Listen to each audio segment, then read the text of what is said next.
ሰላም ጤና ይስጥልን ውድ የሸገር ጆርናል ተከታታዮች፣ ዛሬ ሰኔ 10 2018 ዓ.ም በዛሬው መረጃ ሰዓታችን በጅጅጋ የባንክ ሰራተኛውን አይን ያጠፉ የባለስልጣናቱ ዘመዶችን በተመለከተ ቢቢሲ ይፋ ያደረገው የምርመራ ዘገባና በህወሓት ስለታሰሩት የ76 ዓመት አዛውንት አሜሪካና እስራኤልን ያጣላው ለኢራን የጸደቀው የ300 ቢሊዮን ዶላር ድጋፍን በተመለከተ እነዚህንና ሌሎች ዝርዝር መረጃዎችን እናደርሳችኋለን። ለአፍታ አብራችሁን ቆዩ። ለሁለት ዓመታት የዘለቀው አውዳሚ ጦርነትን ተከትሎ የተገኘው አንጻራዊ ሰላም ዛሬም በፖለቲካዊ ውጥረቶችና በሌላ ዙር የጦርነት ስጋት አደጋ ላይ ወድቋል። ለፖለቲካዊ ድልና ለስልጣን ሽኩቻ ሲባል የሚፈለገው የንጹሃን ህይወት መስዋዕትነት አሁንም ድረስ የኢትዮጵያውያንን ማህበራዊ ህይወት እያወደመ ይገኛል። ይህ መሰረታዊ ችግር ከመነሻው የፖለቲካ ውጤት እንደመሆኑ መጠን መፍትሄው ሊሆን የሚችለውም በህወሓትና በፌዴራል መንግስቱ መካከል የሚደረግ ቀጥተኛና ሰላማዊ የፖለቲካ ውይይት ብቻ ነው። ይሁን እንጂ በአሁኑ ወቅት በትግራይ ክልል በተለያዩ አካባቢዎች እየተስተዋለ ያለው መጠነ ሰፊ የግዳጅ ወታደራዊ ምልመላና አፈሳ በህዝቡ ላይ ከፍተኛ ስጋትና ስቃይን እያደረሰ መሆኑን ቢቢሲ ይፋ ያደረገው የምርመራ ዘገባ ያመለክታል።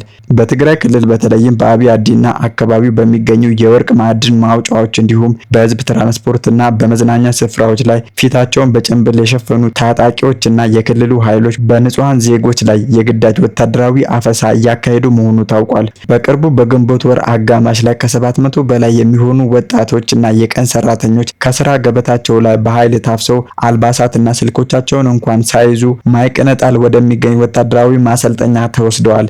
የትግራይ ኃይሎች አርሚ 60 ምክትል አዛዥ የሆኑት ኮሎኔል ልዑል ማቲዎስ በአካባቢው የማዕድን ወረራን ለመበተን እርምጃ መወሰዳቸውን ቢያምኑም ወጣቶቹ ወደ ማሰልጠኛ ካምፕ ስለመወሰዳቸው ግን የሚያውቁት ነገር እንደሌለ በመግለጽ ጉዳዩን አስተባብለዋል። ይህ በእንዲህ እንዳለ ከአፈሳው ለማምለጥ ሲሉ ከፍተኛ የአካል ጉዳት የደረሰባቸውና ህይወታቸው ለከፋ አደጋ የተጋለጡ ወጣቶች እንዳሉ ቢቢሲ በዘገባው ይፋ አድርጓል። ለአብነት ያህልም በአሰሃ ወረዳ በባህላዊ መንገድ ወርቅ በማውጣት የሚተዳደረው ተስፋዬ ገብረ እግዚአብሔር ከታገተበት አውቶቡስ ላይ በመዝለሉ ባጋጠመው የጭንቅላት ጉዳት ምክንያት በአሁኑ ወቅት ራሱን ስቶ ሆስፒታል ይገኛል። በተመሳሳይም የአብያዲን ነዋሪና የአራት ልጆች አባት የሆነው አቶ ሰለሞን ኃይለማርያም ለቀን ስራ በወጣበት ወቅት በኃይል ተወስዶ ወደ ማሰልጠኛ ካምፕ ተልኳል። ባለቤታቸው ወይዘሮ መድረክ ኪዳነ ማርያም ልጆቻቸው አባታቸውን እያሉ እያለቀሱ መሆናቸውንና ቤተሰቡን የሚረዳ አካል ባለመኖሩ ለከፍተኛ ችግር መጋለጣቸውን በሐዘን ገልጸዋል። እንደ አረና ትግራይና ስምረት ያሉ የክልሉ ተቃዋሚ ፓርቲዎች ህወሓት የቀድሞ ታጣቂዎችና ሚሊሻዎችን ወጣቶችን በግዳጅ እያፈሰ ወዳልታወቁ ካምፖች እየወሰደ መሆኑን በጽኑ አውግዘዋል። በትግራይ ክልል እየተካሄደ ያለው አስገዳጅ የወጣቶች አፈሳ አጥብቀው በማውገዛቸው ምክንያት የ76 ዓመት አዛውንቷ ወይዘሮ አህዛ አፍሉ ያለ ፍርድ ቤት ትዕዛዝ መታሰራቸው ከፍተኛ የህዝብ ቁጣንም ቀስቅሷል። ነባር ታጋይና የሰማዕት እናት የሆኑት ወይዘሮ አህዛ ሊንዳ ሪፖርት ከተሰኘ የዲጂታል ሚዲያ ጋር ባደረጉት ቆይታ በስልጣን ያለውን አካል በድፍረት ተችተዋል። እናቲቱ በወቅቱ ሲናገሩ በቢሮ ውስጥ ባለ የተመቻቸ ወንበር ላይ ተቀምጦ ወጣቶችን ልቀማችሁ ማለት ምን ለማምጣት እንደሆነ ጠይቀው ይህንን ትዕዛዝ የሚያስተላልፈው አካል ወልዶ ስሙ ያቀፈ መሆኑን በጥልቅ ሐዘን ጠይቀው ነበር። ይህንን የሰነዘሩት ትችት ተከትሎ ከመኖሪያ መንደራቸው ተወስደው በመቀሌ ከተማ ፖሊስ ጣቢያ የታሰሩ ሲሆን ቤተሰቦቻቸውም እንዳይጠይቋቸውና ስንቅ እንዳያቀርቡላቸው መከልከሉ ከፍተኛ ስጋትን ፈጥሯል። የሰብአዊ መብት ተሟጋቾችና የፖለቲካ አመራሮች ድርጊቱን የህዝብ ድምፅን ዝም ለማሰኘት የተደረገ የሞራል ዝቅጠት ሲሉ አውግዘውታል። ይህ በክልሉ የተፈጠረው አዲስ ውጥረትና የግዳጅ ክተት ጥሪ ከፕሪቶሪያው የሰላም ስምምነት ማግስት የተቋቋመውን ጊዜያዊ አስተዳደርን በማፍረስ ከጦርነት በፊት የነበረው የክልሉ ምክር ቤት ስልጣን መልሶ መያዙን ተከትሎ የመጣ ነው። ተመልሶ ስራ የጀመረው ምክር ቤት ህጋዊ የፓርቲ እውቅና በምርጫ ቦርድ የተሰረዘበትን የህወሓት ሊቀመንበር ዶክተር ደብረጽዮን ገብረ ሚካኤልን የክልሉ ፕሬዝዳንት አድርጎ መሾሙ በፌዴራል መንግስቱና በክልሉ መካከል ያለውን ግንኙነት ይበልጥ አሻክሮታል። አዲሱ ረቂቅ ህግ እድሜያቸውና ጤናቸው የፈቀደላቸው የትግራይ ተወላጆች በሙሉ የክተት ጥሪውን የመቀበል ብሔራዊ ግዴታ እንዳለባቸው የሚደነግግ ሲሆን ይህንን ያላደረገ ከ10,000 እስከ 50,000 ብር እንደሚቀጣ ማስቀመጡ ሌላ ዙር ግጭት ሊቀሰቀስ ይችላል የሚል ከፍተኛ ስጋትን ፈጥሯል። ይህንን እየተካረረ የመጣው ውጥረት ለማርገብ በአዲስ አበባ የሚገኘው የአሜሪካ ኤምባሲ ከፍተኛ ልዑካን ቡድን በሚቀጥለው ሳምንት ወደ መቀሌ አቅንቶ ከህወሓት አመራሮች ጋር ይወያያል ተብሎ ይጠበቃል። በመጨረሻም ይህ በወንድማማቾች መካከል ለፖለቲካዊ ድል ሲባል የሚደረግ የኃይል ፍልሚያና የጦርነት ስልጠና አገሪቱንና ህዝቧን ከባድ ዋጋ እያስከፈለ ይገኛል። ችግሩ ከመጀመሪያውም ፖለቲካዊ በመሆኑ መፍትሄው ሊመጣ የሚችለውም በጠመንጃ አፈሙዝ ወይንም ወጣቶችን በግዳጅ ወደ ግንባር በማሰለፍ ሳይሆን በፌዴራል መንግስቱና በህወሓት መካከል በሚደረግ ሰላማዊ ዲፕሎማሲያዊ ውይይቶች ብቻ ነው። የኢትዮጵያ ህዝብ ሌላ የእርስ በርስ እልቂትና የንጹሃንን ደም መፋሰስ የሚሸከምበት ትከሻ የለውም። ስለዚህም የሰላም ጥሪዎች ከልብ ሊሰሙና ፖለቲካዊ ውይይቶች በአስቸኳይ ሊጀመሩ ይገባል።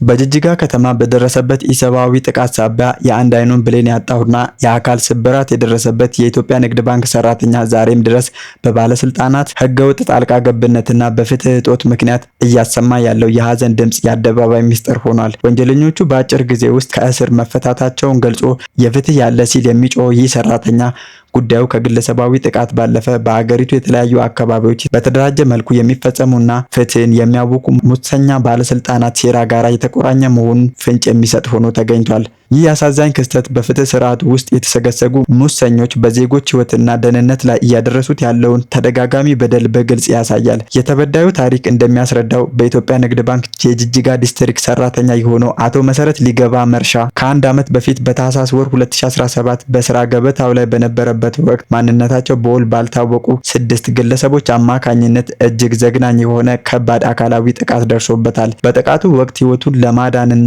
ራሱን ለመከላከል ከፍተኛ ተጋድሎ ቢያደርግም ጨካኞቹ ጥቃት አድራሾች በሰነዘሩበት ከባድ ምት ምክንያት የአንድ አይኑ ብሌን ሙሉ በሙሉ ለማጣት ተገዷል። ከዚህም በተጨማሪ በእግሩ ላይ በደረሰበት ከፍተኛ ጉዳት ምክንያት ለአካላዊ ስቃይና ለረጅም ጊዜ የአልጋ ቁራኝነት ተደርጓል። ተጎጂው ይህንን አሰቃቂ ጥቃት ተቋቁሞ ህጋዊ ፍትህ ለማግኘት ወደ ህግ አስከባሪ አካላት ቢያመራም የፍትህ ሂደቱ ግን ይበልጥ የሚያደማና ተስፋ አስቆራጭ ሆኖበታል። በጥቃቱ ቀጥተኛ ተሳትፎ ከነበራቸው 6 ተጠርጣሪዎች መካከል 4ቱ እስከዛሬ ድረስ በቁጥጥር ስር ውለው ለህግ አለመቅረባቸው የህግ ስርዓቱን መላላት ያሳያል።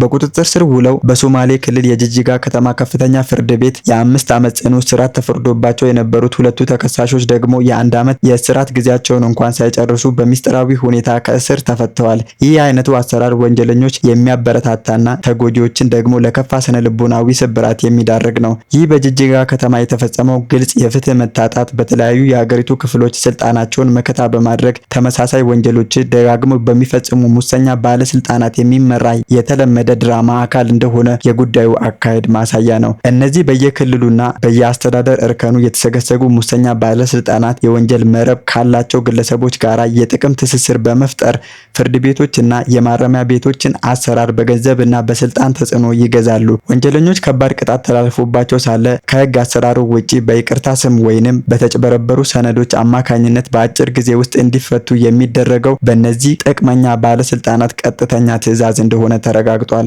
የአቶ መሰረት ጉዳይም በሰውና በሰነድ ማስረጃ ሙሉ በሙሉ የተረጋገጠ ወንጀል ሆኖ ሳለ ወንጀለኞቹ 1 ዓመት ባልሞላ ጊዜ ውስጥ ተፈተው በነጻነት ጎዳና ላይ ሲንቀሳቀሱ መታየታቸው ከጀርባው የባለስልጣናት እጅ እንዳለበት ጥርጥር የለውም። ይህ አይነቱ በሙስና የተጨመላለቀ አሰራር በሀገሪቱ ሌሎች አካባቢዎችን በተደጋጋሚ የሚስተዋል ሲሆን ባለስልጣናቱ ህግን ማስከበር ሳይሆን ህግን ለግል ጥቅማቸው መገልገያ እያደረጉት ይገኛሉ። ተጎጂው በአሁኑ ወቅት ከአካሉ መጉደል በላይ ልቡን የሰበረው ህግ ያስከብራሉ ተብሎ የተሰየሙ አካላት የለገሱት ፍትህ በገንዘብና በዝምድና ሲለወጥ መመልከቱ ነው። ይህ አሳሳቢ ክስተት ዜጎች በስራ ገበታቸው ላይ ደህንነታቸው ተጠብቆ የመኖርና የመስራት መብታቸው አደጋ ላይ የሚጥል ነው። በተለይም እንደ ማዕከላዊ የፋይናንስ ተቋም ሰራተኞች ያሉ ዜጎች ያለምንም ስጋት ስራቸውን ማከናወን የማይችሉበት ደረጃ ላይ መደረሱ የህግ የበላይነት ውድቀትን ያሳያል። ዛሬ አቶ መሰረት በቀልን ሳይሆን የህግ የበላይነት እንዲከበር ብቻ ነው እየጠየቀ ያለው። የደረሰበት በደል ታይቶ ተገቢው የፍትህ ማስተካከያ እንዲደረግለት የፌዴራልና የክልል የፍትህ አካላት፣ የሰብአዊ መብት ተሟጋቾች እንዲሁም የህግ ባለሙያዎች በአስቸኳይ ጣልቃ ሊገቡ ይገባል። በየክልሉ የተዘረጋው የባለስልጣናት የሙስና መረብ ካልተበጠሰና ወንጀለኞችን ያለ ቅጣት የሚለቁ አካላት ተጠያቂ ካልሆኑ የሀገሪቱ የፍትህ ስርዓት ዳግም ሊያንሰራራ የማይችልበት ጥልቅ ገደል ውስጥ መውደቁ አይቀሬ ነው። በመካከለኛው ምስራቅ እየተቀያየረ የመጣው የፖለቲካና የወታደራዊ ዲፕሎማሲ ሚዛን በአሁኑ ወቅት አዲስና ያልተጠበቁ ሁኔታዎችን እያስተናገደ ይገኛል።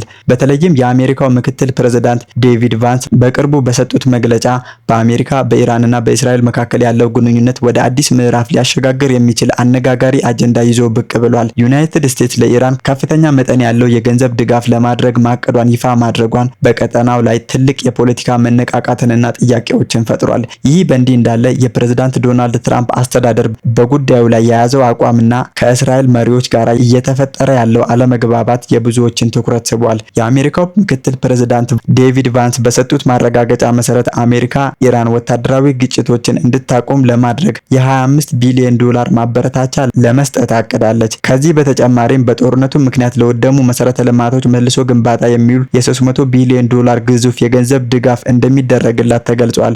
ይህ ውሳኔ የተወሰደው በተለይም ኢራን በእስራኤል ላይ የአጸፋ እርምጃ ከመውሰድ በመቆጠቧ መሆኑ ተመላክቷል። ምክትል ፕሬዝዳንቱ አክለውም መጪው ጊዜ ለኢራን እጅግ ብሩህና የተሻለ እንደሚሆን ያላቸውን ተስፋ ገልጸዋል። ይሁን እንጂ ይህ እቅድ በቀድሞ ፕሬዝዳንት ባራክ ኦባማ ዘመን ለኢራን የተሰጠው የ1.7 ቢሊዮን ዶላር ክፍያ አጥብቀው ይኮንኑ የነበሩት ለዶናልድ ትራምፕ አዲስ የፖለቲካ ውዝግብን ፈጥሮባቸዋል። አሁን ላይ ከ300 ቢሊዮን ዶላር በላይ ለኢራን ለመስጠት መታሰቡ ይህንን ግዙፍ ገንዘብ መጠን ማን ይሸፍኗል የሚለው ሰፊ ጥያቄን አስነስቷል። ለዚህ ጥያቄ የተሰጠው ምላሽ እንደሚያሳየው ከሆነ ገንዘቡ ከአሜሪካ ግብር ከፋዮች ኪስ የሚወጣ ሳይሆን በአሜሪካ ተጽዕኖ አማካኝነት በመካከለኛው ምስራቅ በሚገኙ ባለጸጋ የነዳጅ አምራች አገራት ላይ በሚደረግ ግፊት የሚሰበሰብ ነው ተብሏል። ይህ አካሄድ በኢራን ላይ የሚደረገው ስትራቴጂካዊ የማዳከም ግፊት የሚቀጥል ቢሆንም በቀጠናው ላይ አዲስ የፖለቲካና የኢኮኖሚ ውጥረቶችን ሊያባብስ እንደሚችል የፖለቲካ ተንታኞች ስጋታቸውን እየገለጹ ይገኛሉ። በሌላ በኩል የዩናይትድ ስቴትስ ፕሬዝዳንት ዶናልድ ትራምፕ ከእስራኤል ጋር ያላቸው ግንኙነት አስመልክቶ ጠንከር ያሉ አስተያየቶችን ሰንዝረዋል። ፕሬዝዳንቱ በሰጡት መግለጫ የዩናይትድ ስቴትስ እና የቡድን 7 አገራት ቀጥተኛ ወታደራዊና ዲፕሎማሲያዊ እገዛ ባይኖር ኖሮ እስራኤል በአሁኑ ወቅት እንደ ሀገር የመቀጠል ህልውና ሊኖራት እንደማይችል በይፋ ተናግረዋል። ትራምፕ የእስራኤል ጠቅላይ ሚኒስትር ቤንያሚን ኔታንያሁ የቅርብ ጓደኛቸው መሆኑን ቢጠቅሱም እስራኤል በሊባኖስ ላይ እየፈጸመች ያለው ተከታታይና አስፈሪ የቦምብ ጥቃት ግን በእጅጉ እንዳበሳጫቸው አልሸሸጉም። ለዚህ የትራምፕ ትችት ምላሽ የሰጡት የእስራኤሉ ጠቅላይ ሚኒስትር ቤንያሚን ኔታንያሁ ትራምፕ የአሜሪካ ፕሬዝዳንት መሆናቸውንና እሳቸው ደግሞ የእስራኤል መሪ መሆናቸውን አስታውሰዋል።